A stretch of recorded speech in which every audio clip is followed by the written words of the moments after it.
How to turn on auto volume adjustment on your TikTok account. Hello guys, today I will show you and teach you how to do this. Just watch this video until the end. Make sure that you like and subscribe in this channel. So let's start. First you will just go to your TikTok and open it. And then when your TikTok is opening, as you see here, you will just go down here on your profile. Open your profile like this, and then when your profile is open, and you will just go to this three line at the top of the screen. Then you go to the bottom of the screen and click on settings and privacy. After this, on settings and privacy, you have to go down little. Then you have to click at accessibility.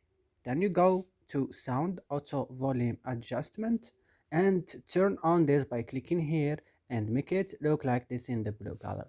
And that's it guys. I hope this video is useful for you. Do not forget to like and subscribe in our channel. See you next video.